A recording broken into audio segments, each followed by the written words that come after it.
Folks, welcome to the Prepared Homestead. This is Travis. Thank you all for stopping by to watch. So today I've got a lot of stuff to throw at you because I want to talk about self-sufficiency.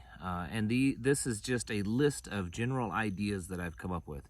I've talked quite a bit on this channel. In fact, it's the kind of an overarching theme that preparedness is self-sufficiency. That's what it should be. Self-sufficiency is preparedness. Maybe not every prepper is self-sufficient, but they should be, because if they want to achieve that kind of ultimate level of preparedness, then you need to be self-sufficient as possible. I understand that's different for everybody. There's some people are capable because of money and location and knowledge and the fact that maybe they've been doing it a lot longer, are able to achieve that more than others. But you can still be as self-sufficient as possible, which is more self-sufficient than you probably are right now. And what that means is that we are no longer beholden and basically enslaved to the system.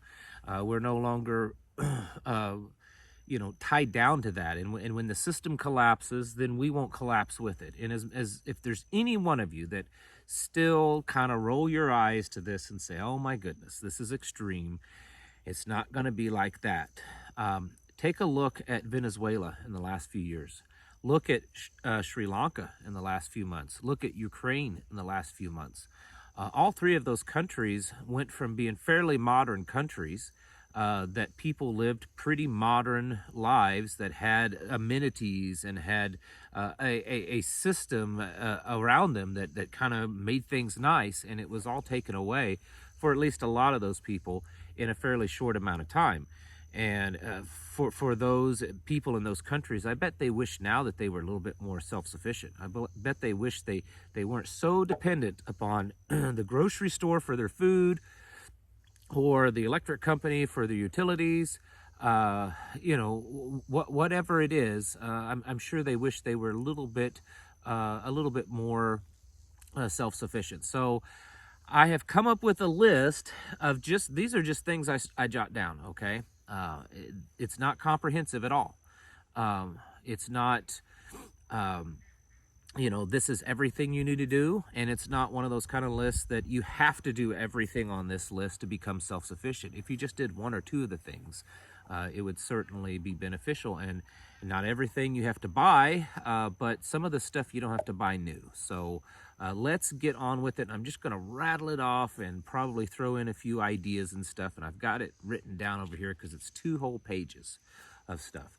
And we're not going to talk about food and stuff like normal. I did a video last week, I think, talking about, things that you need to do in the beginner stage, the intermediate and advanced. And so and that covered a lot of food stuff.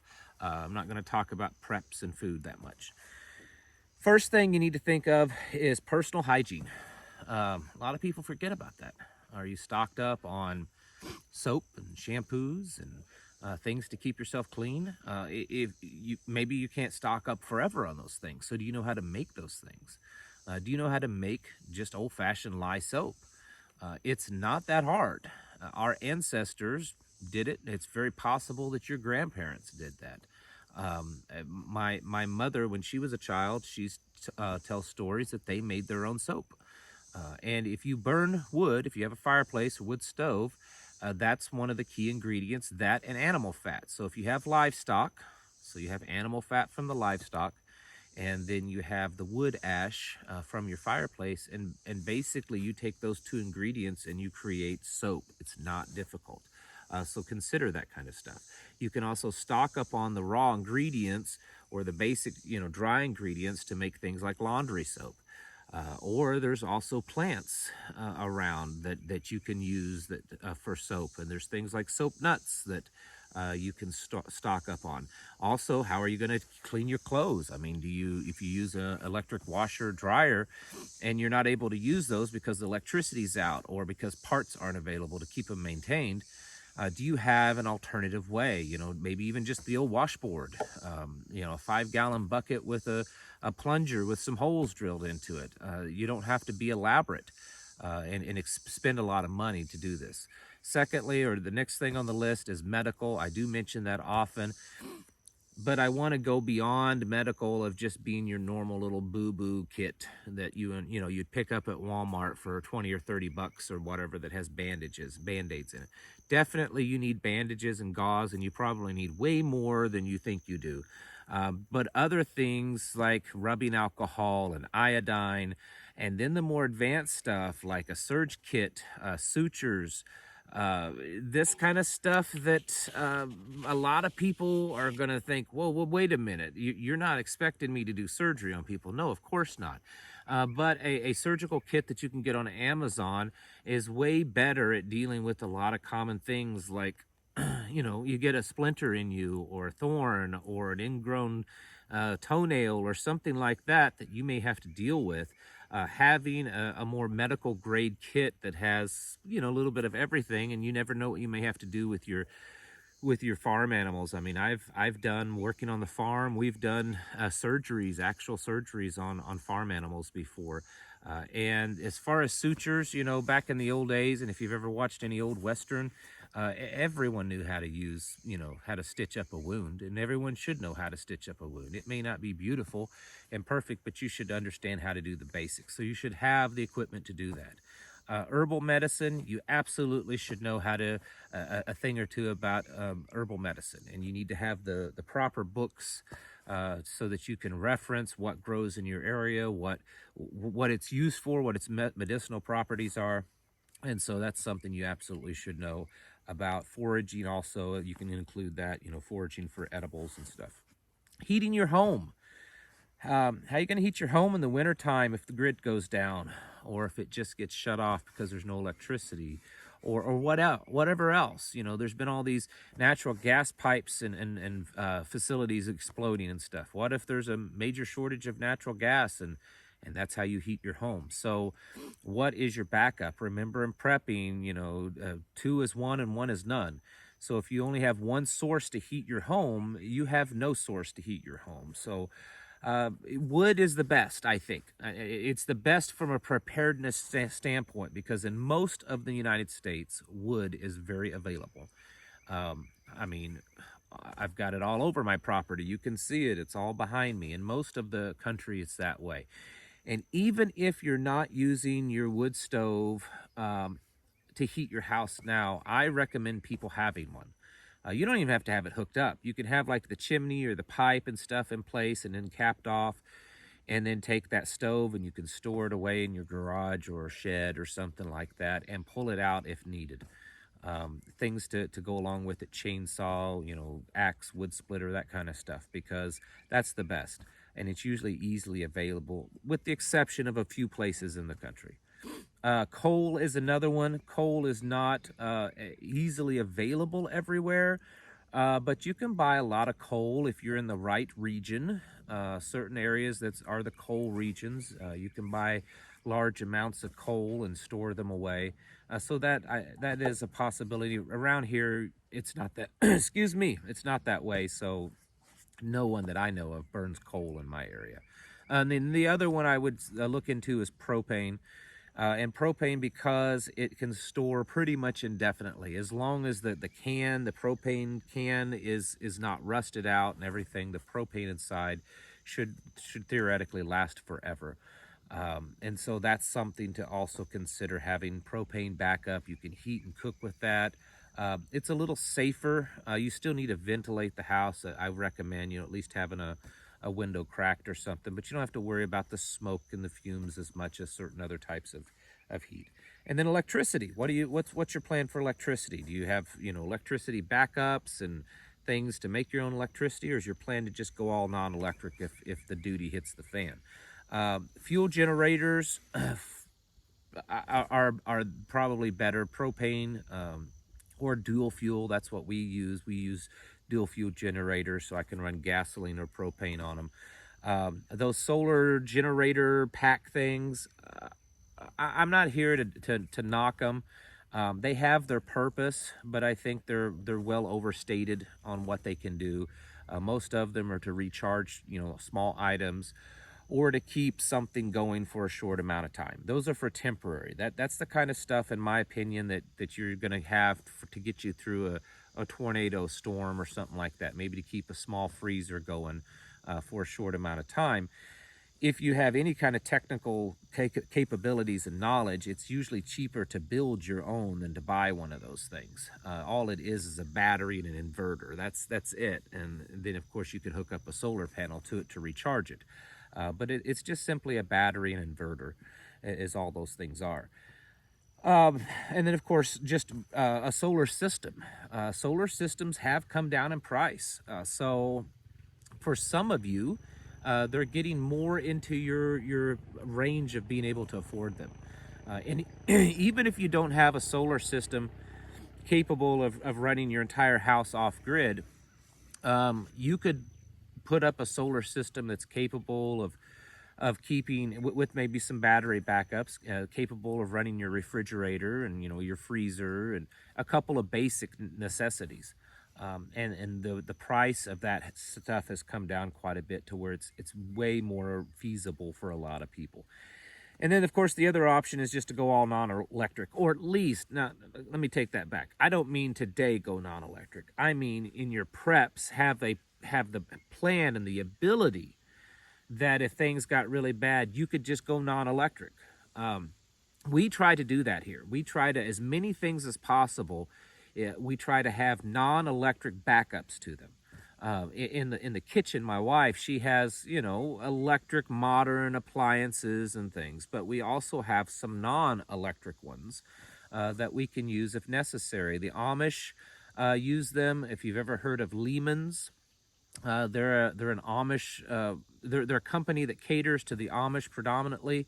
And now homesteaders and stuff, people that live off grid, and they have tons of appliance options and things that they look modern, but they're actually off grid, non-electric. So that's something to think of. For instance, I buy hay for my animals, but I have a sickle and a scythe, all those things that I can go out in my fields, and if I want, I can cut them by hand manually. I mean, I don't do it now, but I have the ability to.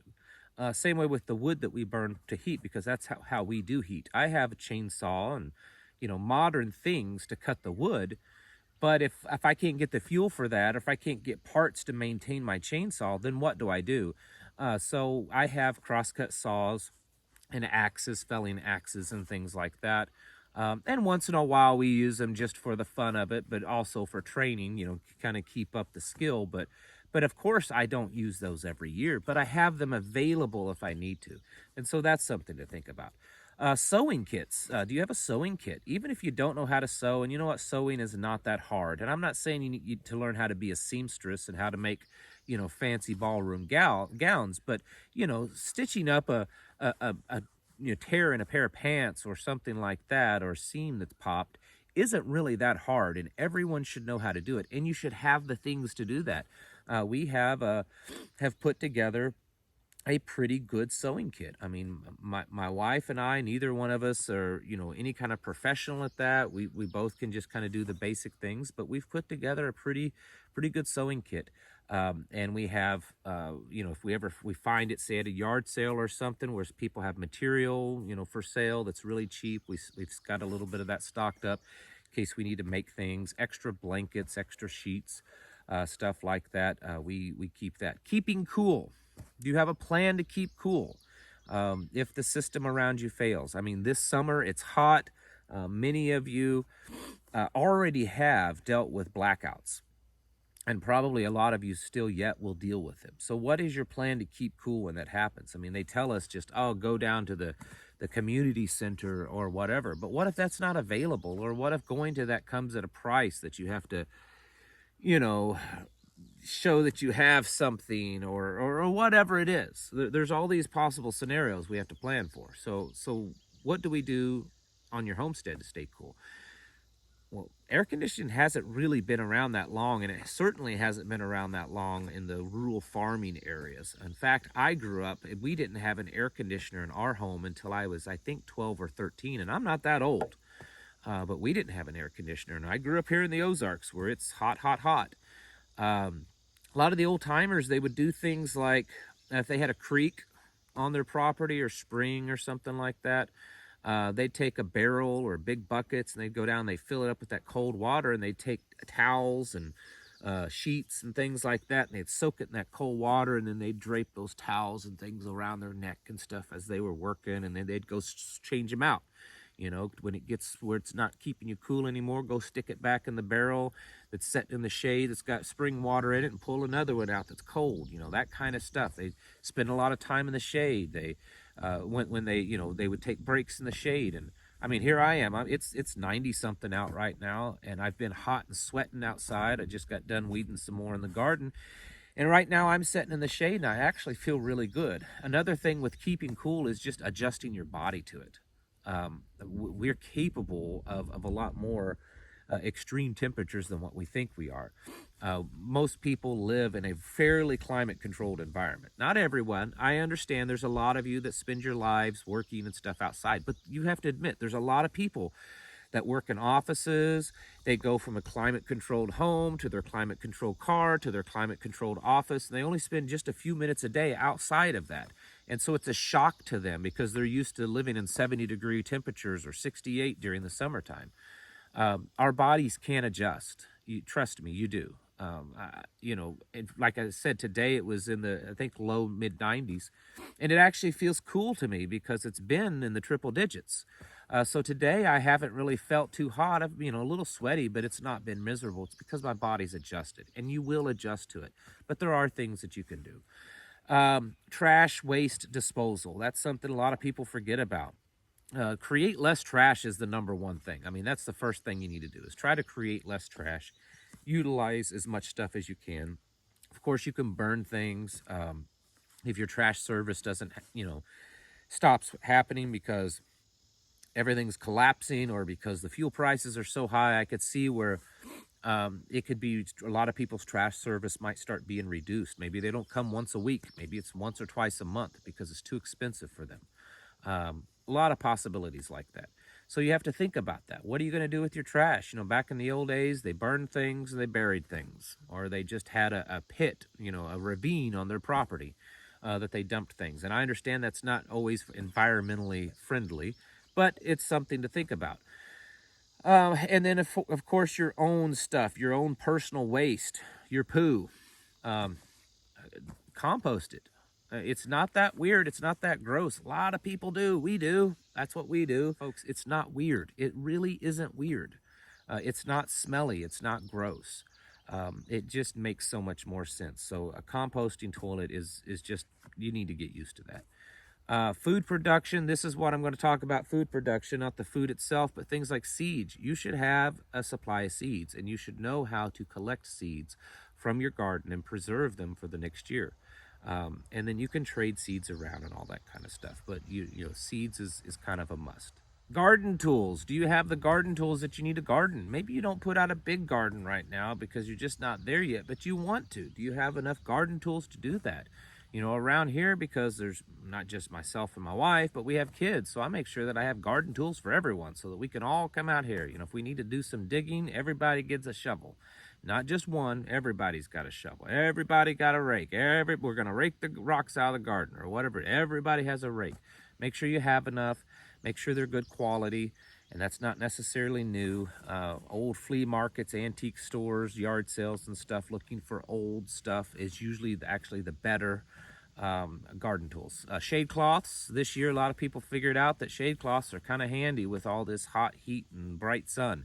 So you might want to look into investing in shade cloths, things like barrels, for rain barrels, for putting composting barrels for your garden, things like that. Rainwater collection type barrels, buckets. I'm a bucket nut. I've got buckets everywhere. Not everywhere, but I got a lot of buckets because buckets are handy. You can store tools in them, store preps in them, store food in them. You know, I've got buckets set up that if we had to bug out, and we wouldn't bug out in the way normal people did, but would do. But let's say that there was a tornado or a wildfire or something, and we needed to get out real quick. I have stuff in buckets that I just throw in the back of the truck. Wood ash. Do you save your wood ash? I have barrels where I save wood ash. Okay, and remember when I was talking about the soap in the beginning? this is where that comes in. When I clean out my wood stove throughout the winter, make sure that, you know, you're not putting any hot embers. And what I do is I get a metal barrel. That way, if there are hot embers in it, they'll eventually burn out. But I save all the wood ash, so I have barrels for that. And then also natural gardening. Just look into natural gardening, which means that you don't really have to till it, like the no-till method, the permaculture, because honestly, that's the better preparedness way of gardening. Because if, you know, everything starts collapsing, where are you going to get gasoline to keep your tiller going? Or is it just going to be too expensive? What if you can't get parts to your tiller? Or things like that. So look into the more natural ways of gardening, because those are very self-sufficient, self-sustaining. I'm trying to wrap this up here. Protection. You should have ways to protect your home, meaning bang bangs. I recommend at least a rifle that can be used to hunt and to protect. You know, you figure out what that is for you. Shotgun, 12-gauge shotguns are the most versatile firearm on the planet, and they're great for, you know, home defense and stuff, especially on a homestead.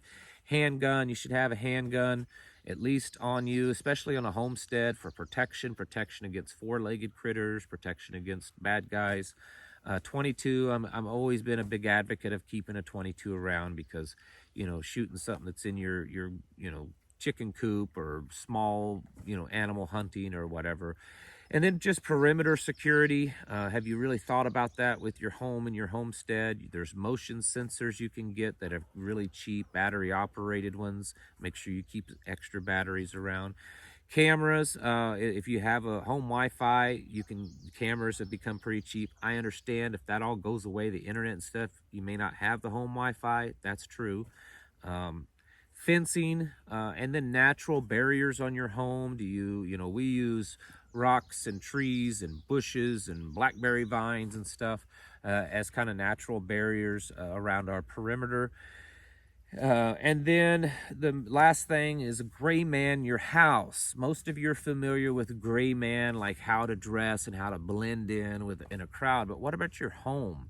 Have you done things to kind of either that you blend in, you don't look like you have a lot of money, you don't look like you really got, you know what you're doing, or like I just said, having a perimeter barrier around your house to where people can't see. You know, if there's a road or something where people could kind of see, you can use natural barriers, weeds. I mean, look at this stuff behind me. Now, this isn't the edge of our property, but I let the perimeter of our property pretty much grow wild. And here in the Ozarks, it creates nice perimeter barriers. And so that's something to consider. All right, folks. Hopefully at least one or two of these ideas kind of helps you and inspires you. Share in the comments below your ideas, the things that you do, because I know I didn't cover everything. And just get the conversation going, because we need to work towards more self-sufficiency. It's just a better deal. There's not really anything negative. There's nothing bad about doing it, so why not do it anyways? All right, folks, thank you for watching. I'll catch you in the next video.